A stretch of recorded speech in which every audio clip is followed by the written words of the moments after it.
So, um, so everyone, Happy New Year. It's Aqua Twin here. Um,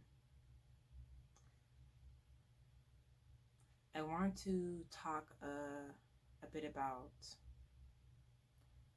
the feeling of love coming into this new year now. It's something I've been contemplating for a long time, and I think it's something that we should learn to channel into this new paradigm that we're moving into. Obviously, we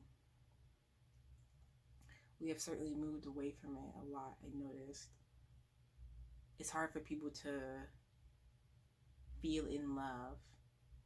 And speaking as an Aquarian, like it's not easy for to feel those things.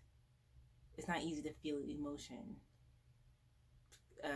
just from the way that people have described it or made us believe how it's supposed to be.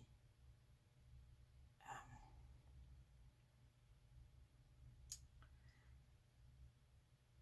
I'm trying to. There's also this idea of like, I feel like this love, this lack of love, this lack of expressing it is a big part of the meaning crisis that we're going through as well.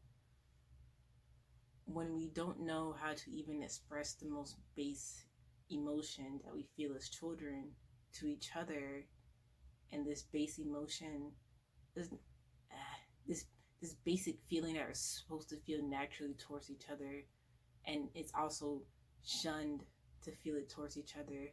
Like there's memes all the time about, you know, it's okay, like we're trying to re-normalize love again, feeling love for each other again, being friendly with each other, being kind and compassionate. And but we've been in this culture of hate so much. There's hate everywhere we see. And I can understand where it comes from, because we live in a time where people don't care about emotions, or the the institutions that we're in don't care about emotions, and we're in a rock and a hard place where we have to dispose of our feelings to make it in this capitalist society, or be in touch with our feelings and be treated as an outcast, or it turns into a fetish of some kind, um, or just people can't express it properly, and that's why we end up, and this is why we've ended up with all these weird, deviant situations that we see. Um, Without love for each other, we don't trust each other. For one, start there. Without love for each other, without love, a whole lot of bad things happen. Without love, we don't care about each other. We don't have compassion for each other. Love is the driving force behind all the good things that parents do for each other, that families do for each other, that friends do for each other. But this culture of hating has it's starting to permeate our DNA. It's starting to permeate how we feel about each other. And with the internet, we even feel more distant from each other.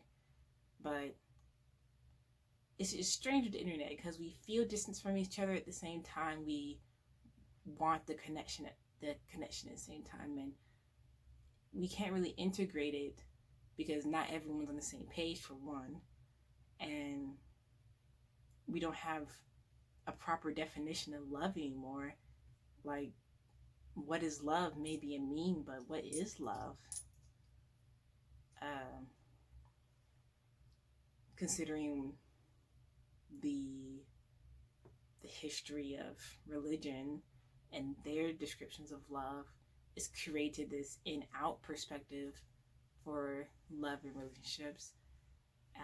Now we have polyamory rising in popularity because now people need to feel externally validated in multiple ways and ensure that everyone's involved because of love being extracted out of the family unit for so long, so that parents could become corporate capitalist slaves, essentially, or we're turning, and it's become materialism, it's become love, and it's not helpful, that's for sure. It's not real because material doesn't last, obviously.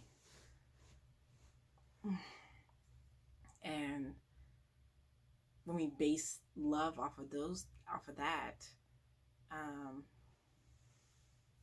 it doesn't, it just doesn't work out, obviously. That's why we feel unfulfilled in our relationships, because we're basing something that's supposed to come from within us on something external. We're basing something that comes from beyond us on something that comes from around us.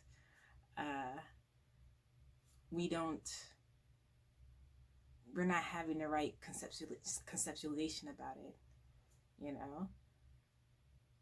For me, love has always been difficult because I've always loved my family, of course.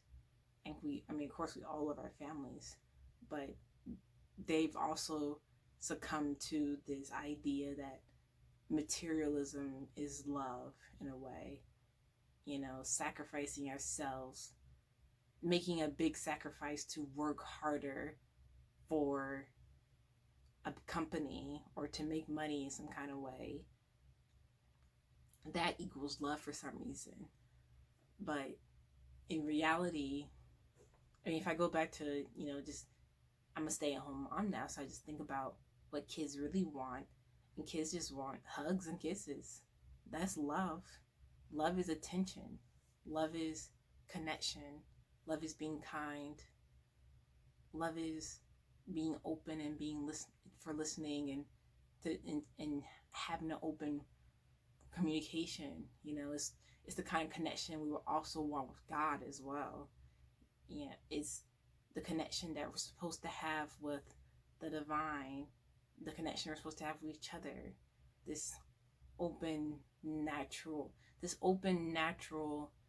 easy flowing connection and communication with each other. That's real love. Yeah. In the Disney movies, like in Sleeping Beauty, for example, because they sing this song, is the dreamers are the true lovers. True love is connected through dreams.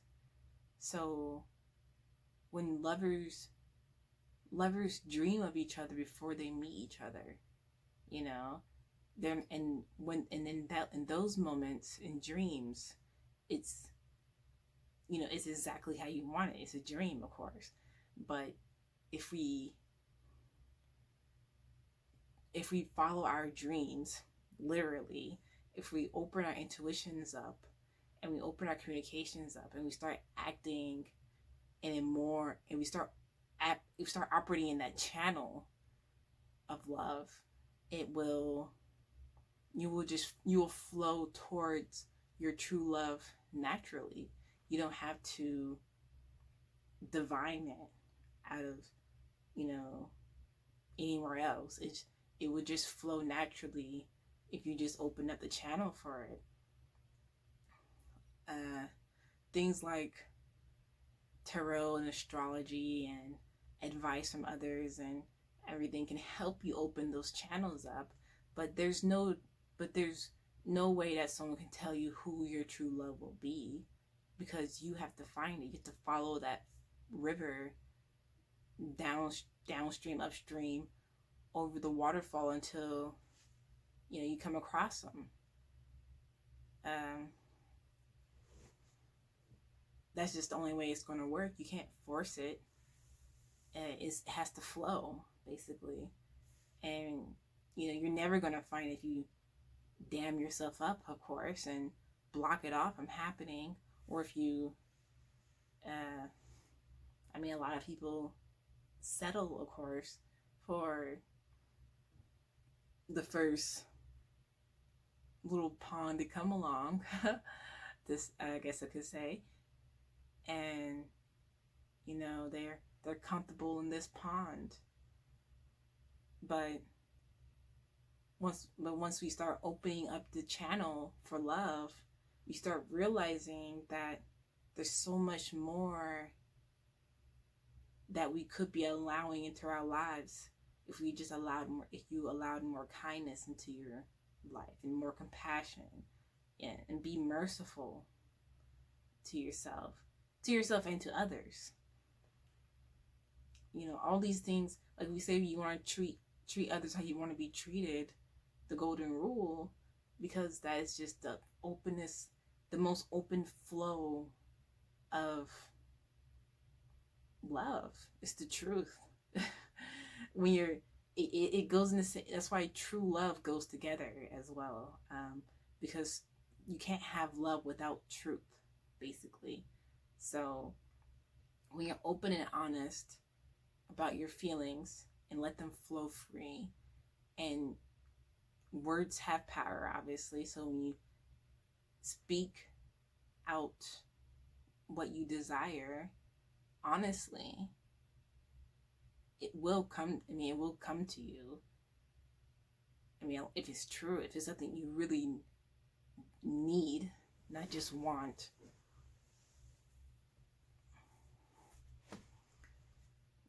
You can really find you can just find the pathway so much easier when you're speaking in a way that allows those. It just, when you, I'm having difficulty, when you're opening up those channels of communication, you have to do it with truth, because obviously if you lie, you're not going to get what you want. There we go. If you deceive yourself and others, you're going to end up unhappy, because you're not going to get what you truly want, because you're wrapped up in bullshit, and it's going to bring you bullshit. But if you speak truthfully and openly, then you'll get what you actually want. So, but you can't speak negatively either about it. Like, if you want good things to come in your life, you have to speak good things. I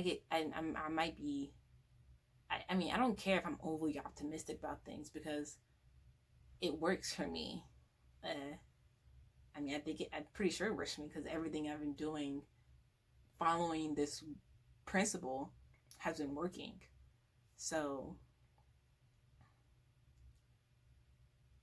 that's why I want others. I feel like that's what others need to realize.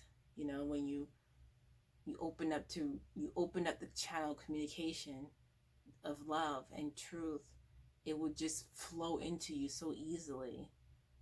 Like, this whole journey, the journey in the past 2 years, the journey in the past 4 years, honestly, since 2016, or since 2015 rather, 5 years, yeah, it's gonna be 5 years this year, has been just a whole eye-opening experience about what love really means, and what it means to open up that channel of communication, that channel of compassion and kindness and honesty, and just finding the beauty in things. Like, I realized that beauty is whatever makes you smile. Beauty isn't you can't over intellectualize beauty. Like there's some things you just look at, like a flower. I picked up a pine cone today. And it opened up, it blossomed open, and it's beautiful.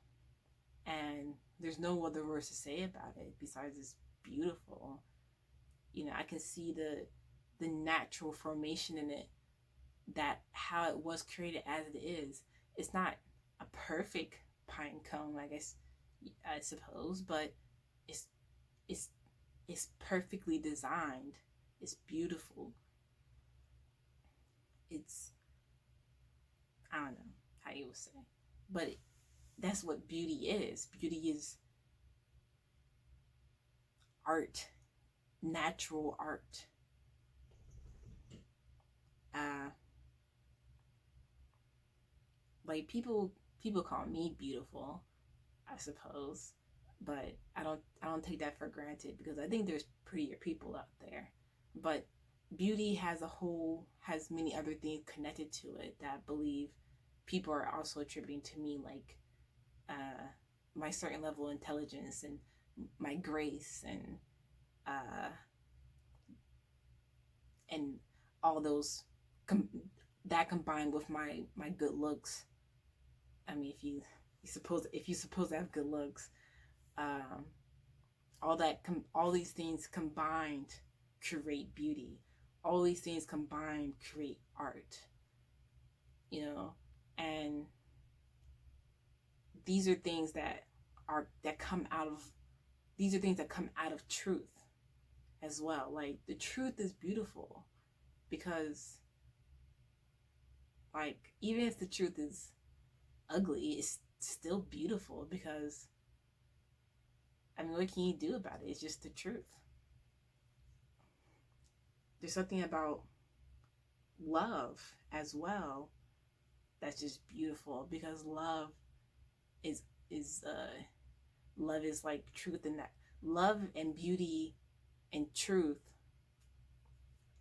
uh and and uh and justice, I guess you could tie in. There are a few things that are described within the word itself.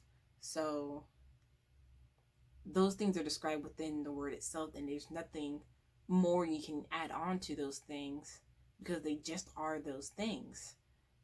And I think that's beauty in itself. I think that's an art. That's art in itself.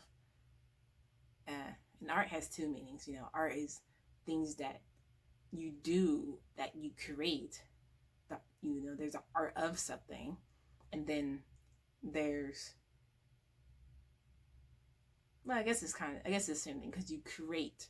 Art is an act of creation, and creating things is beauty. You know, when you create things out of love, and with truth, it's beautiful.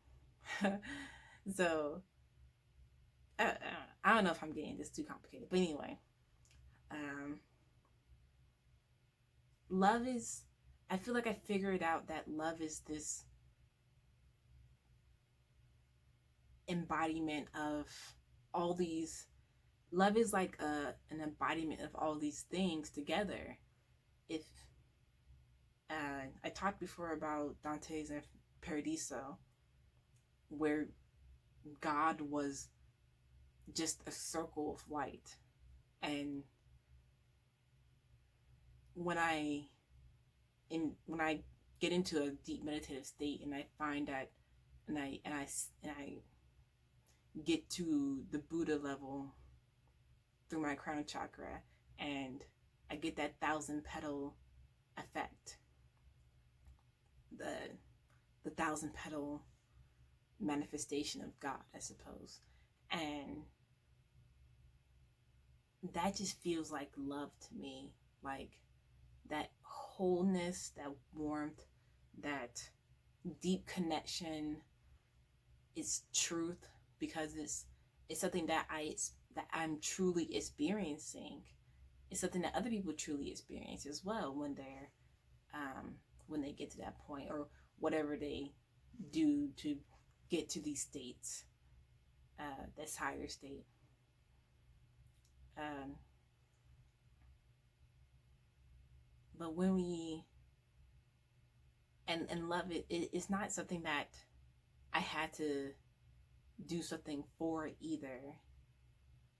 Yeah, it's just I had to connect to it because it's already there. It's always there. You don't have to work for love. There you go. Like, it just comes in, it flows to you. You don't have to, you can't force it. You can't buy it, obviously, but it's just an open flow of communication. And I really feel like I know that if all of us on earth were to let go of some of all of these things, like the money and I say let go, like emotionally let go of money and like personality defects and